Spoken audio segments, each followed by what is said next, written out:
안녕하세요. 오늘도 사연 살롱을 찾아주셔서 감사합니다. 저는 50대 중반 여자입니다. 여러분께선 혹시 인생에서 이 말만큼은 진짜다 하고 믿는 게 있으신가요? 50대쯤 되신 분들은 공감하실지도 모르겠어요. 이 나이쯤 되면 사람들마다 저마다 진리라고 생각하는 말을 가슴에 하나씩 품고 살게 된다는 걸요. 꼭 성인군자의 거창한 명언들만 해당되는 것이 아니라 예를 들면 관상은 과학이다 같은 다소 뻔하고 주변에서 많이 사용되는 말 같은 걸 말이에요. 저의 경우에는 그게 사람은 끼리끼리다 라는 말인데요.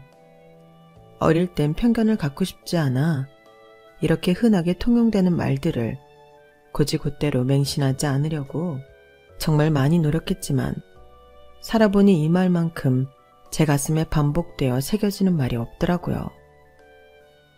젊은 시절 사회생활할 때도 그랬지만 특히나 이 말을 제 가슴에 새기게 된 계기는 저희 시댁 식구들 덕분이에요. 저희 남편은 남동생만 둘이 있는 집안의 장남인데요. 저희 젊은 시절 장남이라는 것만 해도 무게가 컸는데 가난한 집안 환경에서 커온 남편은 그야말로 소년 가장이까지 했어요. 아버님께서 남편이 대학에 입학하자마자 돌아가셔서 나이 차이가 꽤 나는 두 동생들을 마저 공부시킨다고 대학을 졸업하자마자 곧바로 취직을 해서 집에 열심히 돈을 벌어다 줬거든요. 다행히 어려운 환경에도 공부를 열심히 했던 남편은 서울대에 입학을 해놓은 상태였고 서울대이다 보니 학비도 많이 부담이 되지 않았고 과외를 해주다 보니 다른 아르바이트에 비하면 벌이가 꽤 돼서 본인 용돈벌이는 본인이 알아서 했고 홀로 남아 일하게 되신 어머님께 용돈도 드렸다고 해요. 제가 남편을 만나고 처음 반하게 된 것도 남편의 이런 생존력 때문이었어요.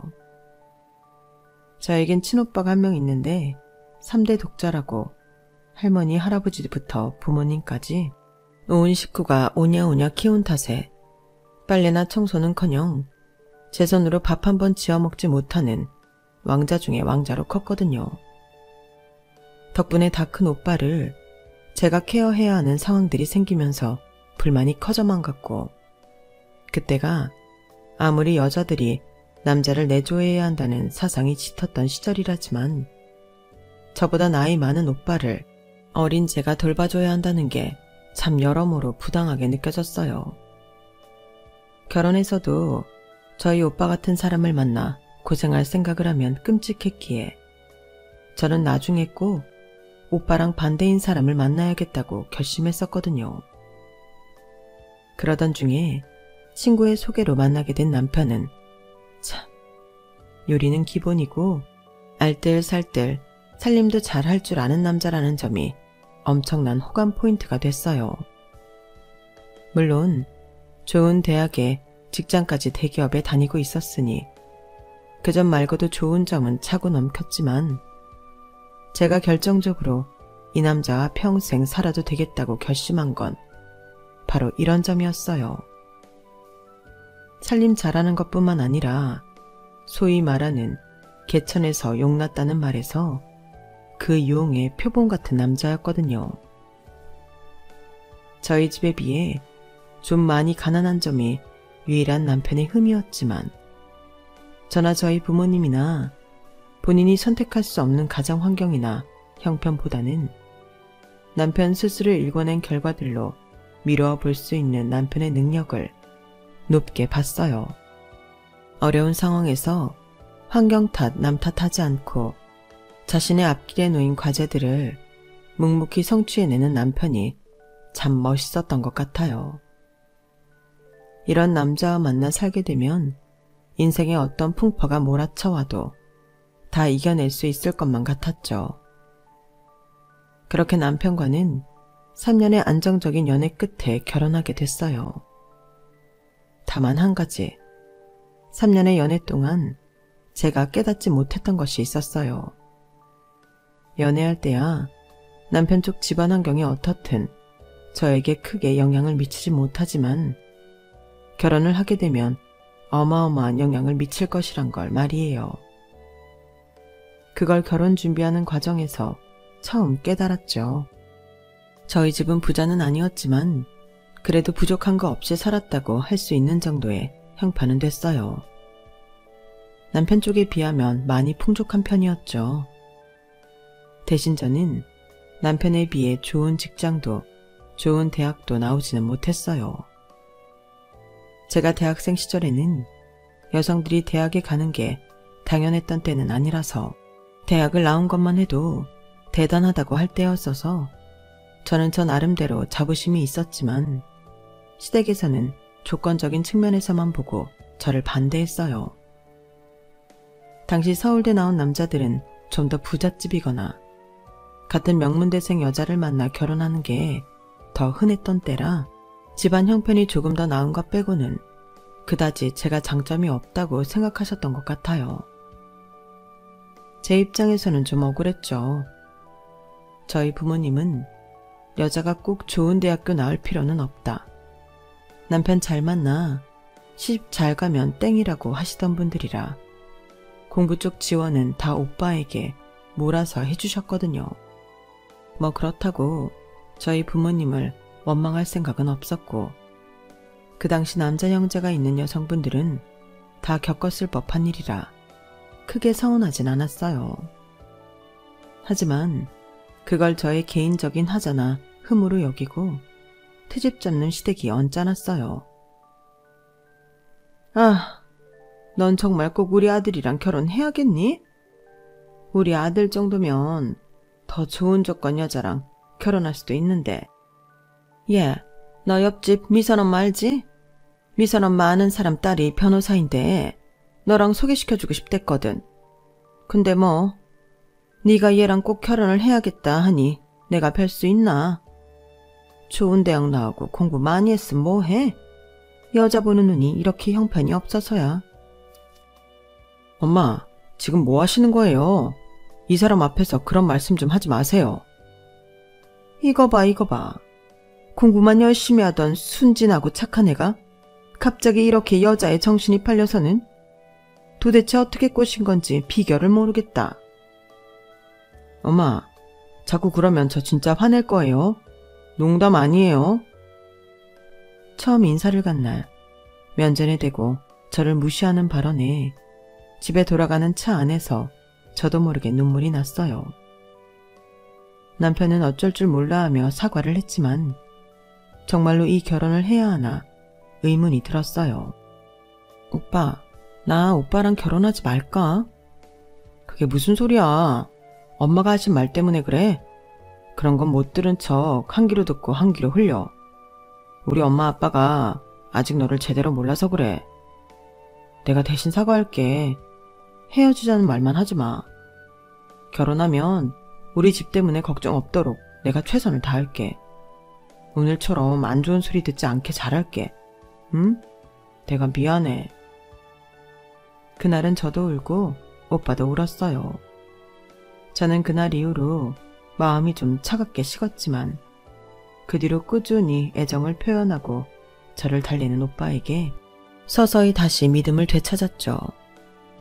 남편은 한다고 내뱉으면 하는 사람이라는 걸 그동안 연애했던 기간 동안 충분히 지켜봐왔기에 못 믿을 건 아니었던 것 같아요. 제가 상처받았던 마음을 회복하고 난 뒤에는 남편이 혹여나 제가 결혼 문제로 상처받을까봐 준비하는 내내 세심하게 신경을 많이 써주었어요. 하지만 상견례 때만큼은 남편도 어찌할 도리가 없었죠. 아, 사돈. 이런 말씀 드리긴 참 그렇지만 우리 애가 서울대 땡땡 대기업에 다니고 있잖아요.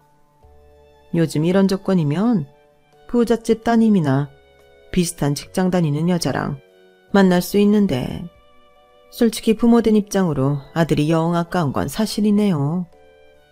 보다시피 아들이 셋인데 그중에 제일 잘난 아들이라. 네, 그렇죠. 서울대 아무나 가는 거 아니긴 하죠. 그 회사도요. 안 그래도 주변 친구들한테 자랑을 많이 했어요. 잘 키운 귀한 아드님, 저희 딸에게 장가 보내주셔서 참 감사하게 생각하고 있답니다. 우리 딸도 좋은 조건은 아니지만 금지옥엽 귀하게 키운 아이예요. 내 딸이다 생각하고 어여쁘게 봐주셔요. 다소 무례한 자기 자식 자랑에도 저희 부모님은 우아하게 대처하셨어요. 남편도 좀 아니다 싶었는지 저희 부모님 몰래 어머님께 눈치를 주긴 했지만 어머님은 영 눈치를 못 채시는 것 같았죠. 주변 분들한테 자랑할 일이 많아 좋겠어요. 집안에 어떤 사람이 들어오느냐가 중요하다는데 이만한 사위는 어디서 보기 힘들죠. 아무리 제 아들이라지만 뭐 하나 한 군데 빠지는 데가 없어서 다른 사람이 눈에 안 차는 게 문제라니까요. 그래서 그런데 사돈, 저도 이 잘난 아들 장가 보내는데 좀 주변에 자랑할 만한 게 있어야 하지 않겠어요? 일찍이 남편이랑 사별하고 여자 홀로 아들 셋을 장정처럼 키워내는 게 여간 힘든 일이 아니었거든요. 애들 입에 풀칠하기도 바빴다 보니 우리 터대 장가 가는데도 뭐 해줄 수 있는 게 없더라고요. 그래도 사돈께서는 저희 집보단 형편이 좀 낫지 않으신가요?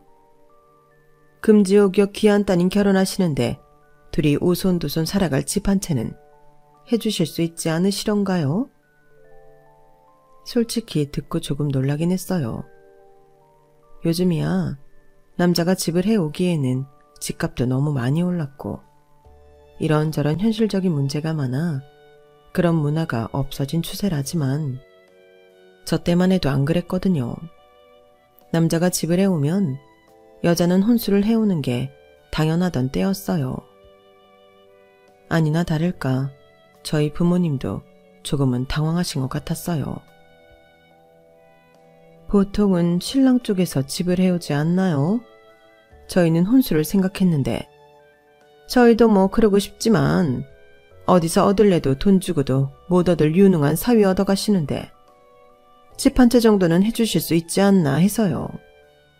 저희도 성의껏 혼수는 준비하도록 할게요. 너무나도 당연하다는 듯 뻔뻔하게 집을 요구하는 시어머니 때문에 상견례 자리는 순식간에 찬물을 끼얹은 듯한 분위기가 됐어요. 사태 파악을 한 남편이 끼어들지 않았더라면 정말 그대로 결혼이 엎어지기 일보 직전이었죠. 엄마, 무슨 그런 얘기를 여기서 해요. 그건 저희가 알아서 상의해보겠다고 말씀드렸잖아요. 어서 식사하세요. 밥 시켰어요. 그래도 저희 부모님이 황당하다는 듯한 표정은 바뀌지 않았지만 어찌저찌 그렇게 식사가 끝났어요. 식사가 끝난 후 집으로 돌아가는 차 안에서는 긴 침묵이 이어졌어요. 저는 다시 한번 이 결혼을 정말 해도 될까? 라는 불안감이 시작됐고 부모님께서는 예상치 못한 제안에 말문이 막히셨던 것 같아요. 엄마, 아빠, 죄송해요. 많이 놀라셨죠? 저도 저렇게 신혼집을 대놓고 요구하실 줄은 상상도 못했는데 부담되실 텐데 괜히 저 때문에 무리 안 하셔도 돼요. 오빠만 해도 큰 부담인데 저까지 엄마 아빠께 큰 부담 드리고 싶지 않아요. 아우, 그게 무슨 소리니? 좀 당황스럽긴 했지만 겨우 그런 걸로 네가 좋다는 사람 쌍침직하고 반대할 생각은 추워도 없어. 그리고 실은 사돈께서 먼저 말씀을 꺼내지 않으셨더라도 그 집 형편 우리가 뻔히 다 아는데 신혼집처럼 부담되는 일을 요구할 생각은 우리도 없었어. 네가 결혼하면 물려주려고 했던 집 한 채도 있었고. 네? 정말요? 그래, 우리가 이 나이까지 이렇게 돈 걱정 없이 사는 이유가 괜히 있는 줄 알아? 네 오빠란 녀석이 재산을 그렇게 말아먹었어도 너한테 줄 재산 정도는 따로 챙겨놨어. 우리가 딸이라고 막내라고 너한테는 첫째보다는 아무래도 지원이 덜했잖니. 너는 우리가 모르는 줄 알았겠지만 우린 다 속으로 계산하고 있었단다. 네 오빠에 비해 많은 건 못해줘도 널 서운하게 하진 않을 거야. 겨우 집안 형편 차이로 네가 좋아하는 사람 포기하지 말어. 젊었을 땐 아무래도 이래저래 조건이 눈에 먼저 들어오긴 한다만 정말 나중에 나이 들어서는 그래도 날 소중하게 여겨주는 사람이 최고더라. 지금 네 신랑도 그렇잖니. 남자는 제 앞길 잘 가릴 줄 아는 똑똑하고 다정한 남자가 최고야. 이런 남자 놓치지 말고 꼭 잡아라. 하지만 시어머니 쪽이 너무 아들에 대한 자부심이 강하신 것 같아서 그게 마음에 조금 걸려요, 엄마. 그래, 나도 그게 좀 신경 쓰이긴 한다마는 저보다 더 경우 없는 시어머니도 많은데 시어머니 하나만 보고 모르기엔 사위가 아깝긴 한 것 같아서. 물론 사돈께서 너를 함부로 대한다면 우리도 가만히 있지 않을 생각이긴 하다만 네 생각이 가장 중요한 것 같구나. 네, 엄마. 그렇게 말씀해 주시니까 너무 든든해요. 조금 생각해 볼 시간이 필요할 것 같아요. 부모님께서 불같이 화를 내실 줄 알았는데 오히려 든든한 제 편이 되어주는 모습에 불편했던 마음이 스르르 녹더라고요. 그래도 여전히 시어머니에 대한 찜찜함은 남아있었기에 기분은 썩 좋지 않았어요. 하지만 언제나 그랬듯 눈치 빠른 예랑이 식사 자리를 마무리한 지 얼마 안 돼요. 저를 찾아 집 앞까지 왔더라고요. 예진아, 정말 미안해. 우리 엄마가 너무 무례했지? 안 그래도 방금 엄마하고 싸우고 오는 길이야. 너하고 셋만 있었다면 내가 그 자리에서 중단시켰을 텐데 너희 부모님까지 있으니까 도저히 그럴 수가 없었어. 오빠 마음 이해해. 오빠 잘못은 아닌걸. 너 설마 또 마음 흔들리는 거야? 흔들리냐고 물은 건 본인이면서 묻는 목소리가 떨리고 있더라고요. 자세히 보니 오는 내내 울음을 참았던 건지 눈가가 새빨개져 있었어요. 나중에 안 거지만 남편은 그 상견례 때문에 영영 저를 놓쳐버리는 줄 알았다고 하더라고요. 하지만 그러기엔 부모님 말대로 남편은 그대로 놓치기엔 너무 아까운 사람이었어요. 정말 어머님 한 분만 빼면 제가 꿈꾸던 완벽에 가까운 남편감이었거든요. 게다가 저 때문에 불안해하는 모습을 보니 마음이 금방 다시 약해지더라고요. 갈 때 같다고 누군가는 욕할지도 모르겠지만 그만큼 저는 당시 남편을 너무 사랑했어요. 물론 지금도 마찬가지지만요. 오빠에 대한 마음이 흔들리는 게 아니야. 어머님의 태도 때문에 놀랐던 거지. 맞아. 내가 정말 미안해. 장인 장모님께도 내가 대신 사죄드릴게. 신혼집 같은 건 정말 안 해와도 돼. 결혼하고 조금만 단칸방에서 지내다가 내가 금방 대출 내서 좋은 집 구해볼게. 우리 처음부터 그러기로 한 거였잖아. 딱 2년만 기다려주라. 응? 알겠으니까 그만해. 누가 보면 오빠가 나한테 죽을 죄 지은 줄 알겠어. 네가 오늘 이후로 나 안 봐주면 그게 죽을 죄 맞지. 그럼 우리 결혼은 계속 이대로 진행하는 거지? 장인 장모님은 놀라셨을 텐데 별 말씀 없으셔? 다행히. 우리 엄마 아빠 오빠가 꽤 마음에 드셨나 봐. 우리 쪽에서 부담이 아예 없는 건 절대 아니지만 집은 원래 내가 결혼하면 해줄 생각이셨대. 정말이야? 그렇게까지 안 하셔도 되는데 처가에 뭘 바라본 적은 정말 한 번도 없어. 그래도 집 없이 시작하는 것보다는 정말 큰 도움이잖아. 나도 오빠에 비하면 경제적인 지원은 덜 받았는데 부모님께서 그렇게 말씀해 주셔서 너무 기뻤어. 그러게 내가 너무 부끄럽다. 장인 장모님 정말 좋으신 분들 같아. 내가 결혼하면 정말 잘할게. 그러니까 나와의 결혼을 다시 생각하는 일만은 하지 말아줘. 그렇게 우여곡절 끝에 저희는 결국 다시 결혼을 원래대로 진행하게 됐어요. 남편은 결혼 준비 내내 시어머니와 제가 부딪힐 일 없게끔 중간딸이 역할을 참 잘해줬어요. 시어머니는 막상 저희 쪽에서 정말로 집을 해오니 딱히 트집 잡을 건 없었는지 결혼식 날까지 조용하시더라고요. 아니, 오히려 집을 해오니 태도가 조금 달라져서는 제게 정말 잘해주셨어요. 내가 전에 너무 말을 심하게 했지? 미안해. 내가 혈혈단신으로 키운 장남이라 그런가. 얘한테는 유독 애착이 커서. 그리고 다른 아들놈들에 비해 얘가 원체 잘났잖니. 내 유일한 자랑거리라 나도 모르게 심술이 좀 난 모양이야. 애아빠랑 사별하고는 의지를 많이 했던 아들이라 애틋해서 그런 거니 네가 조금 이해를 해줬으면 좋겠다. 결혼 뒤에는 저를 따로 불러내어 밥을 사주시면서 이렇게까지 진심 어린 사과를 하시더라고요. 보통 그 연세쯤 되면 남한테 자신의 잘못을 인정하는 것도 사과하는 것도 참 어려운데 당신보다 한참 어린 며느리를 불러 그렇게 뉘우치듯 사과를 하시니 제가 안 받아들일 이유는 전혀 없었어요. 아니에요, 어머님. 어머님 심정도 충분히 이해는 해요. 그런데 머리로는 이해가 되어도 어떤 말들은 가슴에 상처가 남더라고요. 저희 서로 상처 주지 말고 새로운 가족으로 행복하게 살아요, 어머님. 저도 잘할게요. 그래, 마음 따뜻한 며느리를 드린 것 같아서 기쁘구나. 내가 아들만 셋이라 딸 하나 가져보고 싶다는 생각이 있었는데 이렇게 갖게 되네. 잘 지내보자, 며느라. 그 뒤로는 시어머니와는 이렇다 할 트러블은 없었던 것 같아요. 사람이 어떻게 이렇게까지 평온해질 수 있는지 의문일 정도로요. 정말 제가 결혼 전에 만났던 사람이 맞나 싶을 정도로 제게 상냥하게 대해주셨어요.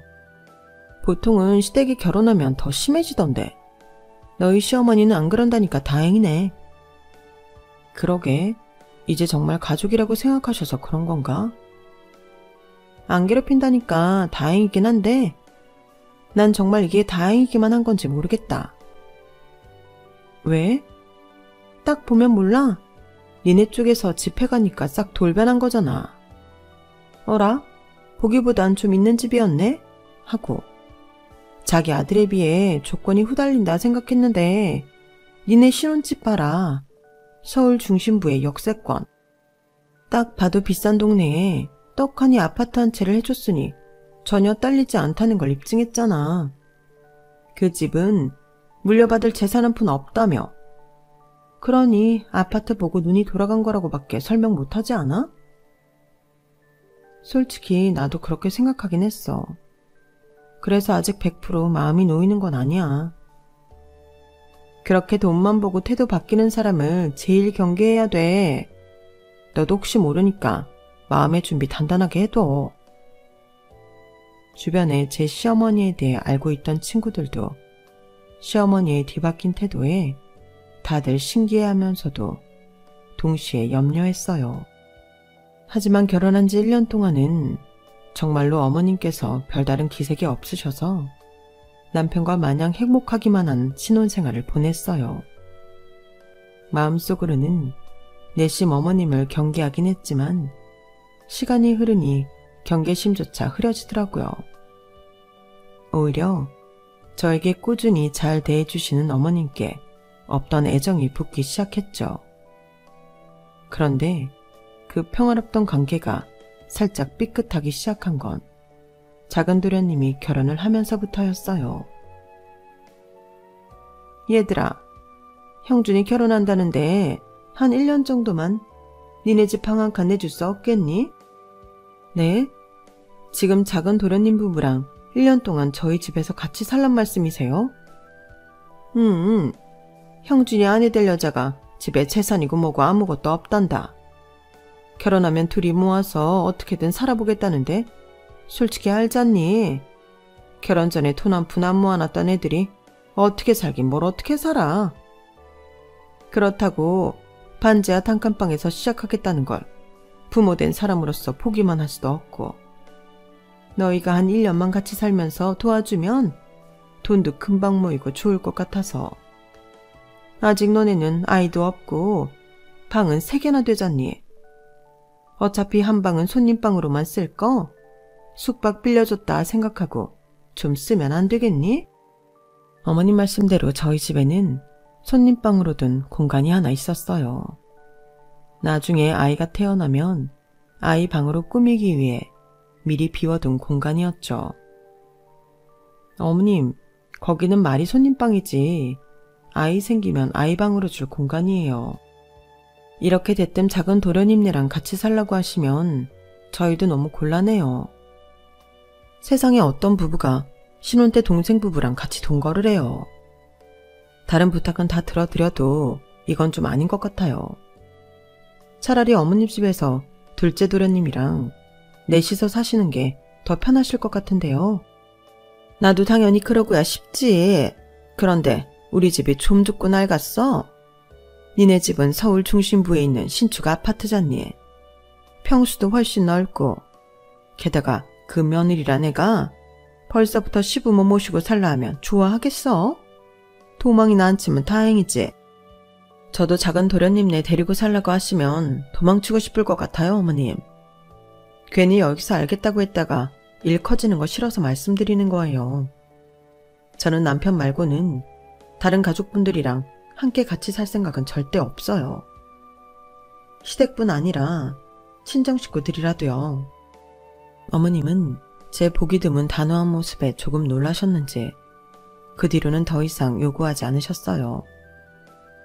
그 말 같지도 않은 요구를 듣고 나니 역시 사람이 쉽게 변하지 않는구나 라는 생각이 들면서 기가 막히더라고요. 손님방으로 딱 하나 비워놓은 방을 본인 막내 아들 부부 들어가서 살게 할 생각을 했다는 것도 너무 어이가 없었어요. 남편은 이 일을 모르는 것 같았지만 굳이 말하진 않았어요. 어차피 제 선에서 깔끔하고 확실하게 거절 못 박은 상태였으니 일을 더 키우고 싶지 않았거든요. 남편이 알게 되면 분명히 노발대발할 일이었으니까요. 그런데 막내 도련님은 이 일을 알고 계실지 문득 궁금하더라고요. 도대체 이런 말도 안 되는 아이디어가 정말 어머님 머릿속에서만 나온 건지 궁금했거든요.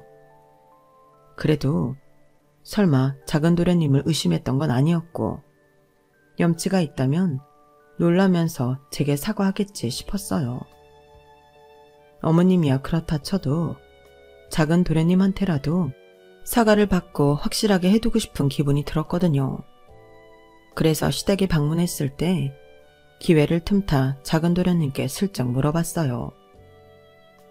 도련님, 혹시 어머님께서 신혼 때 집 문제 어떻게 해결하라고 말씀 안 하셨어요? 집 문제요? 아, 형수님 집 들어가는 거요? 그거 왜요? 형수님이 안 된다고 거절했다면서요. 너무나도 당연하다는 듯 이야기하는 모습에 조금 기가 막히더라고요. 아, 알고 계셨구나. 그건 누구 생각이에요? 어머님 생각? 그게 왜 중요하죠? 형수님이 그걸 거절했다는 게 중요한 거죠. 솔직히 전 그거 듣고 형수님한테 살짝 실망하긴 했네요. 제가 뭐 형수님한테 축의를 많이 해달라고 했나? 집을 해달라 했나? 저번에 놀러 갔을 때 안 쓰는 방 하나 있길래 빌려달라고 한 건데 완전 공짜로 쓸 생각도 없었어요. 얼마 정도 용돈벌이는 되게끔 챙겨드리려고 했다고요. 근데 사람을 웬 거지근성 있는 사람 마냥 만들어놨던데 아무리 없는 형편이라도 저희도 자존심은 다 있거든요. 거절하셨으면 거절하신 거지 구질구질하게 그건 또 왜 물어보세요? 거지근성 있는 사람으로 만들다뇨. 그런 게 아니라 너무 터무니없는 부탁이잖아요. 아, 됐어요. 안 그래도 그것 때문에 기분 상한 거 참고 티 안 내려고 했는데 왜 굳이 들춰내가지고. 형은 모르죠? 네. 그럼 그냥 이건 서로 없던 일로 하죠. 형 앞에서 티내지 말고요. 작은 도련님은 제 할 말만 하고는 휙 가버리더라고요. 어이없는 소리를 들은 건 저인데 본인이 불쾌한 소리를 들은 것처럼 구는 태도에 순간 혈압이 치솟는 것 같았어요. 그래도 결과적으로는 손해본 게 없었고 저만 입 다물면 싸움이 크게 번질 일도 없으니 그냥 넘어갔어요. 애초에 그런 기막힌 제안을 한 개념 없는 인간에게 사과받을 생각을 한 제 스스로가 웃기더라고요. 그동안 별 생각 없었는데 그 사건으로 작은 도련님을 다시 보게 되더라고요. 어차피 결혼하면 지금만큼 자주 보지도 않을 사람이다 생각이 들어서 무시하며 살자 생각했는데 작은 도련님의 무식함은 결혼 후에 더 심하게 드러났어요. 거기다 꼭 본인과 도덕 수준이 비슷한 여자를 데려왔더라고요. 그때 어렴풋이 느꼈죠. 사람은 정말 끼리끼리구나 라는 사실을요. 어머 형님, 친정에 돈이 좀 있다고 들었는데 진짠가 봐요. 이 가방 좀 봐. 이거 완전 비싼 거 아니에요? 이거는 친정에 돈이 많아서 산 게 아니고요. 남편이 월급 모아 사준 가방이에요. 어머 정말요? 하긴 아주버님이 워낙 좋은 회사 다니시니까 이런 가방 하나쯤은 달에 몇 개씩도 사주실 수 있겠다. 그쵸?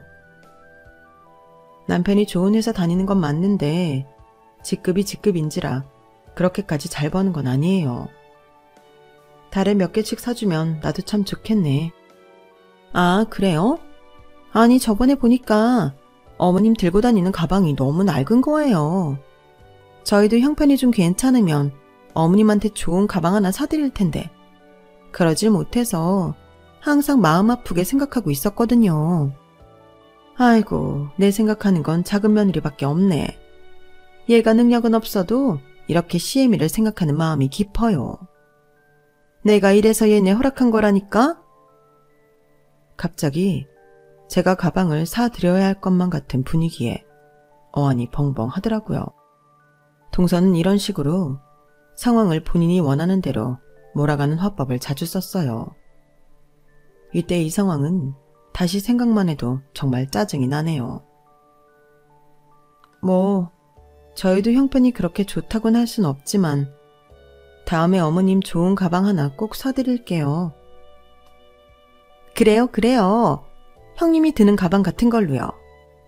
우리 어머님도 좋은 가방 드셔야 하는 연세인데 제가 다 속상해요, 어머님.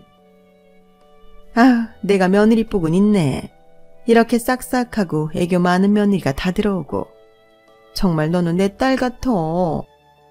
짜증은 났지만 안 그래도 남편과 최근에 어머님이 드시는 낡은 가방 얘기를 했던 적이 있어서 안 그래도 한번 나를 잡아 바꿔드리려고 했었어요. 동서가 중간에서 저런 식으로 구는 바람에 갑자기 사드리고 싶은 마음이 쏙 들어가긴 했지만 그렇다고 정말로 외면할 수도 없었죠. 아무리 미워도 남편의 하나뿐인 부모님이기도 했고 저희가 아니면 아무도 나서서 가방을 사드리지 않을 것 같았거든요. 저희 집 빼곤 다들 형편이 변변치 않을 뿐더러 작은 도련님과 동서는 늘 말로만 효도를 했어요. 더 어이없는 건 그게 어머님께 먹혀들었다는 거였어요. 저는 작은 도련님과 동서한테까지 굳이 제 피 같은 월급을 쓰고 싶은 생각은 없어서 되도록이면 어머니만 계실 때 찾아뵈려고 했어요. 작은 도련님과 동서는 가족 모임에 단 한 푼도 쓰지 않았거든요. 저희가 밥을 샀으면 커피라도 한 잔씩 살 법한데 계산할 때만 됐다 하면 둘 다 짠 것처럼 자리를 비우거나 멀찍이 떨어져서 딴짓을 한다거나 했어요. 남편도 그걸 느꼈는지 제가 어머니만 계실 때 찾아뵙자는 말에 별다른 토를 달지 않았어요. 둘 다 돈은 내지도 않으면서 먹기는 얼마나 먹어대는지 어머님과 셋이서 식사를 했으면 그 정도 안 나왔을 돈이 항상 그 부부가 끼면 금액이 엄청나게 올랐거든요. 이번 엄마 생신 말이야. 우리는 일 때문에 당일은 못 갈 것 같아서.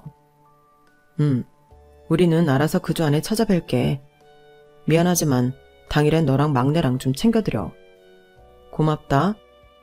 어머님 생신 때도 일부러 남편이 둘째 도련님께 이야기해 저희만 당일 생신 파티에 빠졌어요.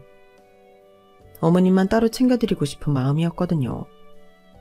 괜한 노파심이었지만 혹시나 토요일에 방문하면 동선애가 따라올까봐 일부러 저희는 일요일에 방문했어요. 직장인들은 일요일엔 보통 집에서 쉬니 어쨌든 일을 하고 있는 두 사람이 일요일까지 여기 쫓아올 거라곤 생각도 못했거든요. 어머님, 저희 왔어요. 어머 형님, 왜 이제 오세요? 저희가 얼마나 기다렸는지 아세요? 아니, 동서가 여기 왜 있어? 왜긴요. 어머님 생신 주간이니까 있었죠. 그래도 가족이 완전체로 한번 모여야 하지 않겠어요? 그래요. 당일에 뭐든 다 하시니 어찌나 서운하든지. 자, 다 모였으니 식사하러 가볼까요? 남편은 한숨을 내쉬었고 저도 머릿속이 새하얘지더라고요. 자기들끼리 신나서 미리 식당까지 예약했다며 보여주는데 반응할 기력도 없어서 가만히 있었어요. 여기가 이 근방에서 제일 맛있는 해산물집이래요. 두 사람이 데려간 식당은 해산물을 메인으로 한 프리미엄 시푸드 레스토랑이었어요. 분위기도 좋고 음식 가짓수도 많고 맛도 좋고 참 모든 게 다 좋았지만 인당 가격이 어마어마했죠. 거기다 이런 날은 술을 마셔야 한다며 신나서 술을 주문하는 꼴을 보니 머리가 아프더라고요. 오빠, 와인 한 3병만 시킬까? 그 정도면 우리 둘이 마실 양 아냐? 더 많이 시켜. 집 앞이라 운전 걱정도 없는데 오늘 어디 한번 죽어보자. 그래. 다 먹고 치즈도 시키자. 둘이 신나 죽는데 도대체 누구 생일인지 모르겠더라고요. 그나마 두 사람이 즐거워하니 어머님 기분이 좋아 보이셔서 다행이라고 해야 할까요?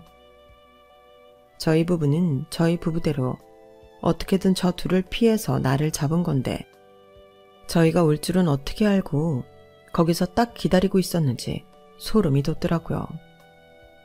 그렇게 불편한 식사가 시작됐어요. 둘은 뭐가 그렇게 신나는지 낄낄대면서 술을 부어라 마셔라 하더라고요.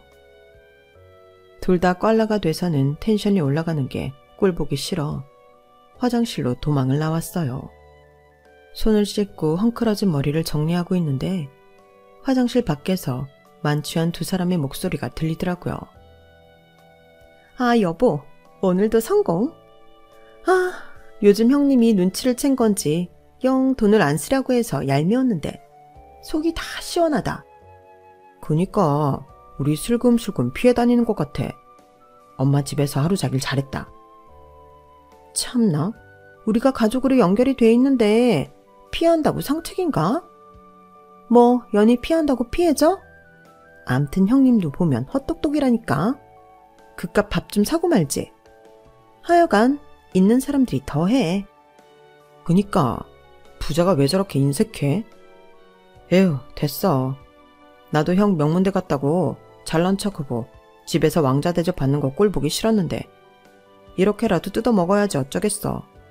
아니, 근데 여기 진짜 맛있다. 덕분에 우리 처음 만난 기념일 여기서 잘 보내네.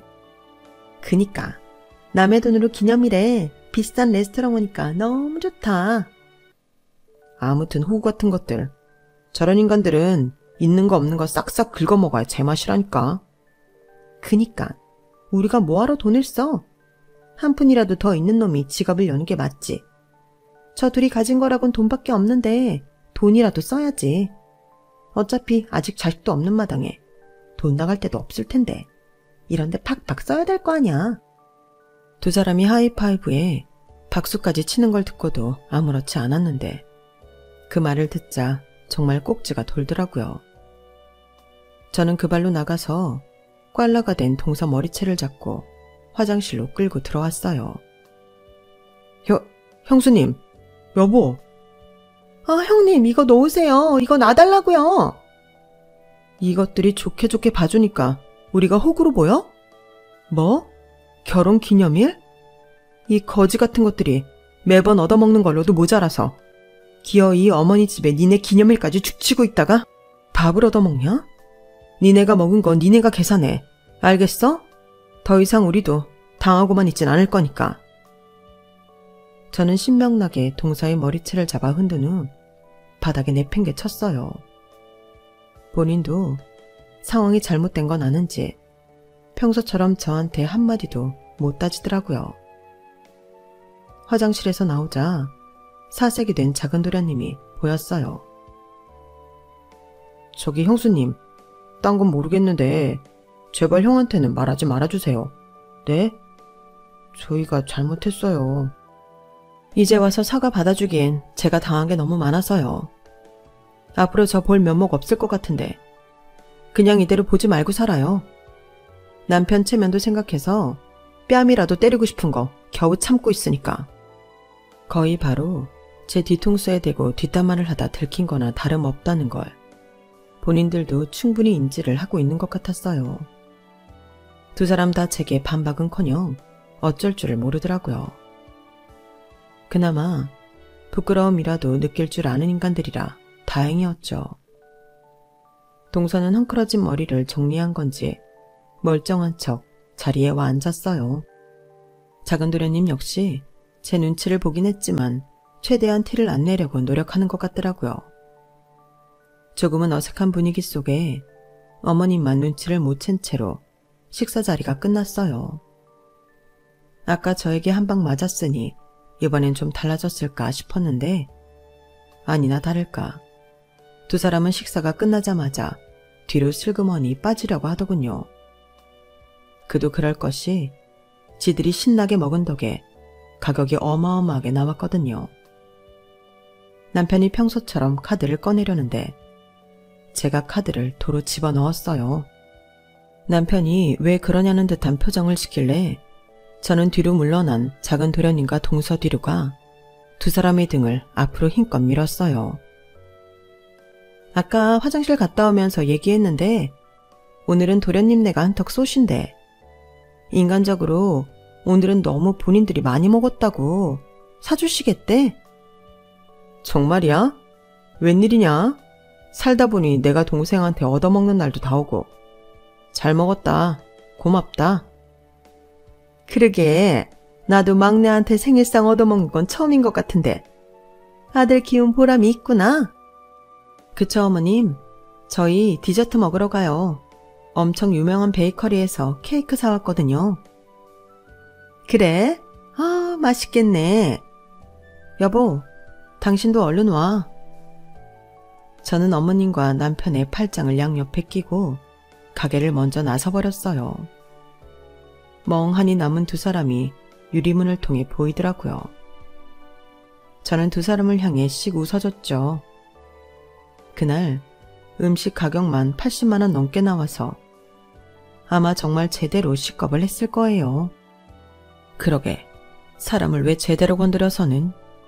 아직도 남편은 그날 얘기만 나오면 무슨 돈이 있어 그렇게 쏜 거냐고 도련님한테 묻곤 해요. 제가 남편에게 곧이곧대로 말 안 하고 비밀을 지켜주는 것만으로도 두 사람은 저에게 감사해야죠. 그 추악한 본성을 들키기 싫다면 앞으로 쭉 이렇게 얌전하게 지낼 것 같네요. 같이 가난하고 어려운 환경에 컸어도 저희 남편은 전혀 저러질 않는데 어떻게 도련님과 동서는 저렇게 똑같이 굴까? 저런 걸 보면 정말 끼리끼리고 운명이라는 게 있는 걸까 싶더라고요. 이런 걸 보면 좋은 사람을 만나고 싶으면 본인부터 좋은 사람이 되라는 소리가 괜히 있는 게 아닌가 봐요. 저 두 사람은 본인들 심보가 얼마나 못됐고 어디서부터 어디까지 잘못됐는지 서로 알려주지도 못할 테니까요. 제 이야기는 여기까지예요. 들어주셔서 고맙습니다. 행복하세요. 여러분, 사연 댓글에 응원과 현명한 조언 부탁드려요. 좋아요와 구독은 저에게 큰 힘이 됩니다. 오늘도 좋은 일 가득하세요.